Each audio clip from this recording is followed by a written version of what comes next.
हर हर महादेव भावनो. आता वाजल्या सकाळचे 7 आणि आज मम्मी पप्पा 5-6 दिवस झाले घरी नाहीत. त्यामुळे आज माझ्यावर आले पाणी द्यायची वेळ. हे बघा आता चालू केलं हे पाणी. आणि हे जे आपण इथं कांदा केला होता त्याला आता तेव्हा तुम्हाला दिसत असेल त्याला औषध मारलं होतं आणि आता खायला पण टाकलं याला.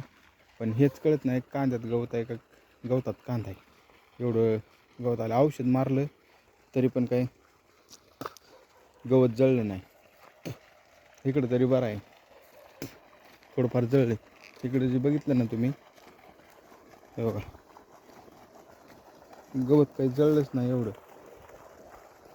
काँग्रेस पण तसंच राहिले आणि बाकी गवत पण तसंच राहिले. हे काट्याचं वगैरे बरेच दिवस झाले याला ताण दिला होता औषध मारल्यामुळं. म्हणलं गवत जळलं चांगलं बऱ्यापैकी, पण काही गवत जळलं नाही. गोल आणि टर्गा सुपर मिक्स हे दोन मिक्स करून मारलं होतं औषध.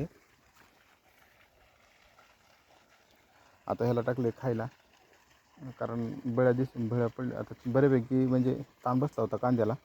आणि हे वातावरण पण ढगाळच येते पावसासारखं वातावरण. बघा आज कसं झालं, गढूळ झाले गढूळ आज वातावरण संपूर्ण. आता हे एवढं भिजवायचे. हे अख्खा कांदा ह्यो पट्टा आणि पलीकडचा पट्टा पण भिजवून घ्यायचे.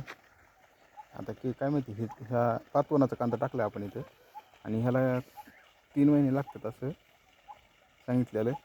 आता ऑलरेडी 1.5 महिन्याच्या पुढे झाले पण कांदा अजून बारीकच आहे. त्यामुळे आता ह्याला खायला टाकलं थोडं. म्हणलं खायला टाकल्यावर ग्रिपनं वाढेल थोडंफार. युरिया आणि सुपला मिक्स टाकलं आहे. गबाळच भरपूर आलं आहे हो, खतरनाक गबाळ. म्हणजे नुसतं गबाळच दिसते सगळं. थंडी आता सध्या कमी झाली आहे, थंडी पण बऱ्यापैकी. लवकर 6:30लाच उठून आलो होतो मी. खत वगैरे टाकलं आणि लगेच मोटर चालू केली 15 मिनटात. म्हणजे 6:45 वाजता मोटर चालू केली डायरेक्ट. लाईट सकाळची लवकरची आज. तेव्हा पाण्याला एवढं प्रेशर आहे त्यामुळे जरा वेळ लागतो. प्रेशर कमी असल्यामुळं, मोटर कमी एच पीची असल्यामुळं जरा टाईम लागतो. जास्त एच पीची मोटर असली तरी पण दार द्यायला प्रॉब्लेम होतो, पाणी वाहून जातं सगळं. ते बघा तिकडे शेवटपर्यंत ही असंच लाईन आहे ना, ते शेवटपर्यंत झाडापर्यंत कांदाच केला आहे अख्खा. अगोदर इथंच पावटा केला होता, पावटा फिल गेला म्हणून कांदा टाकला आहे. आता कांदा काय दिवा लावतोय काय माहिती. कोथिंबीरीचं तर फेलच गेलं सगळं. तर कष्ट करायचे, कष्ट. ते सक्सेस होत्याल नाही होत्याल हे पुढं राहिलं, पण सुरुवातीला तर काही कष्ट केल्याशिवाय पर्याय नाही. हे बघा कांदा दिसते का तुम्हाला?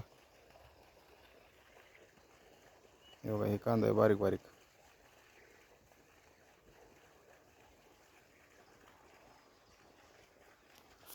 चला तर मग घेतो आता हे भिजवून. ह्याला आज निमो होईल, उद्या निमो होईल.